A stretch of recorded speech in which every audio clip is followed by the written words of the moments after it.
الرحمن نحمدہ و نصلی علی رسولہ الکریم۔ آج کا موضوع ہے مومن اور کافر کے جوتے کا شریعت میں حکم۔ جوتا کہتے ہیں پس خوردہ، یعنی جب انسان پانی پیے تو باقی جو بچا ہوا پانی ہے اس کو جھوٹا بولا جاتا ہے۔ عام طور سے لوگ اس کو جھوٹا بول دیتے ہیں۔ جھوٹا لفظ کچھ نہیں ہے، اصل ہے جھوٹا، یعنی پس خوردہ، جو بچا ہوا، جو انسان نے جب برتن کے اندر منہ ڈالا تو باقی جو پانی جو بچ گیا اس کو جھوٹا کہا جاتا ہے۔ تو اس کا شریعت میں حکم، اگر وہ کافر ہے تو کافر یا مطلقاً آدمی، چاہے وہ مومن ہو یا کافر ہو، اس کا جھوٹا جو ہے نا شریعت نے پاک قرار دیا ہے۔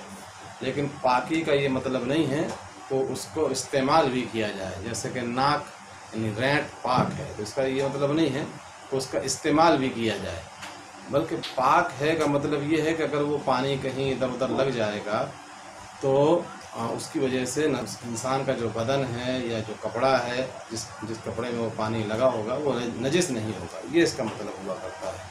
لیکن ہمارے یہاں کچھ ضرورت سے زائد، کبھی کفر کی بنیاد پر یہ ذہنوں کے اندر بات بیٹھی ہوئی ہے، جیسا کہ کسی کافر کا جوتا جو ہے نا وہ نجس ہو۔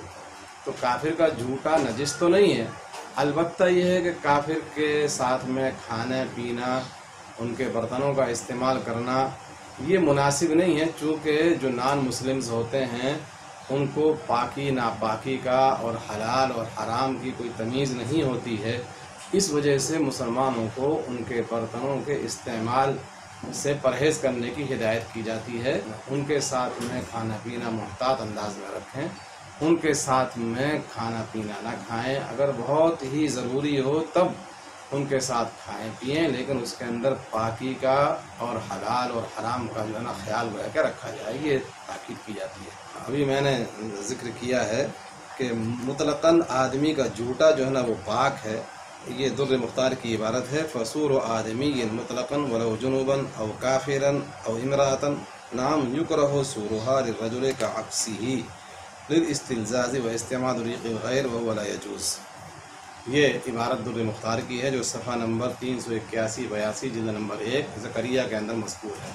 اسی طریقے سے فتاوی ہندیہ یعنی عالمگیری کے اندر بھی صفحہ نمبر 23 جلد نمبر 1 کے اندر یہ بات مذکور ہے۔ لیکن دوسری طرف جو ہے نا وہ ہے مومن کا جوتا۔ اس کے بارے میں وہی افراد و تفرید کے شکار لوگ ہو گئے ہیں۔ یہاں پر اس طریقے کی چیزیں مشہور ہیں کہ مومن کے جوتے میں شفا ہے، مومن کے جوتے میں شفا ہے۔ یہ عام طور سے چیز جو ہے نا وہ مشہور ہو گئی ہے، یہ حالانکہ غلط ہے۔ جو اس طریقے کی جو روایتیں جو ذکر کی جاتی ہیں وہ موضوع کے درجے میں ہیں، چنانچہ میں ابھی اس سلسلے میں ان چیزوں کو میں ذکر کرتا ہوں۔ لیکن اب رہ جاتی ہے بات مومن کے جوتے کی بات، تو مومن بھی چونکہ آدمی ہے لہذا آدمی کا جوتا جو ہے نا وہ پاک ہے، تو مومن کا جوتا بھی کیا ہے؟ پاک ہے۔ لیکن اس کے بارے میں جو یہ بات کہیں نقل کی جاتی ہے کہ مومن کا جوتا جو ہے نا وہ اس میں شفا ہے، مومن کے جوتے میں شفا ہے، تو یہ اس طرح کی جو روایتیں ہیں وہ روایتیں موضوع کے درجے میں ہیں۔ چنانچہ اس میں 4-5 قسم کی روایتیں ذکر کی جاتی ہیں۔ پہلی روایت جو ہے نا وہ یہ ہے کہ من التواضع ان یشرب الرجل من سور اخیہ ومن شرب من سور اخیہ رفعت له 70 درجہ یعنی محیت عنہ 70 سیئہ وکتبت له 70 حسنہ۔ اس کے بارے میں ابن جوزی فرماتے ہیں کہ یہ حدیث موضوع ہے، چنانچہ فرمایا کہ ھذا حدیث موضوع اوردہ ابن جوزی فی الموضوعات۔ یہ صفحہ نمبر 204 اور جلد نمبر 3 کے اندر علامہ ابن جوزی نے جو ہے اس کو موضوعات میں شمار کیا ہے۔ ایک دوسری روایت ذکر کی جاتی ہے کہ من شرب سور المؤمن تبرکا به خلق اللہ بینہما ملکا یستغفر لہما حتی تقوم الساعہ۔ یہ جو روایت ہے، یہ روایت جو ہے نا شیعہ حضرات کے یہاں کی ملتی ہے، اہل سنت کے نزدیک بھی کیا ہے یہ موضوع ہے۔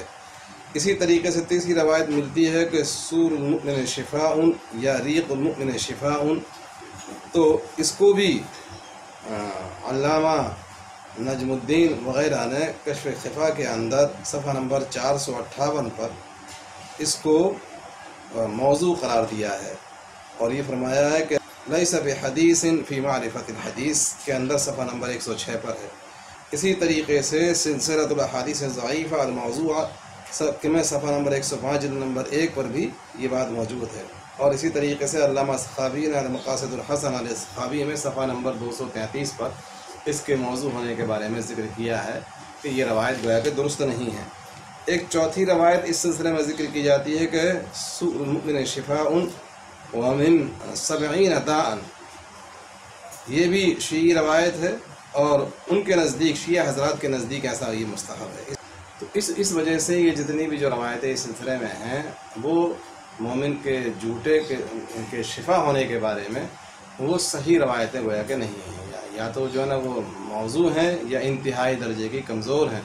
اس لیے یہ ہے کہ مومن کا جو جھوٹا ہے اس صرف جو فقہا نے لکھا ہے کہ وہ پاک ہے، لیکن یہ کہ اس کے اندر جو شفا والی جو روایتیں ہیں وہ شفا والی روایتیں کمزور ہیں، یا پھر جو ہے نا وہ موضوع کے درجے کو پہنچی ہوئی ہیں۔ ایسی کوئی روایت جو ہے نا صحیح روایت اس کے اندر موجود نہیں ہے۔ زیادہ تر تو اس میں جو روایتیں جو ذکر کی گئی ہیں وہ سب کے سب موضوع ہیں۔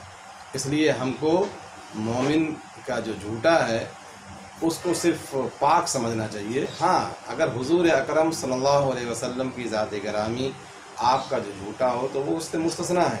اس سلسلے میں روایت بھی جو ہے وہ علامہ شامی رحمہ اللہ نے وہی صفحہ نمبر 382 پر اس میں ذکر فرمایا ہے کہ کان یشرب ویعطی الاناء لمن عن یمینہ ویقول الایمن فالایمن، اس کے اندر یہ روایت گویا کہ موجود ہے۔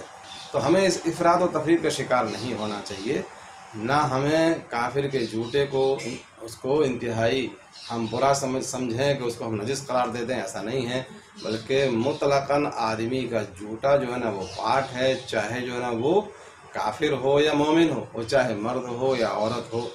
ہاں، فقہا نے جو ہے نا کسی وجہ سے وہاں پر جو ہے نا ایک دوسرے کا جھوٹا مرد کے لیے عورتوں کے لیے اور عورت کا جھوٹا مرد کے لیے اس کو مکروہ قرار دیا ہے۔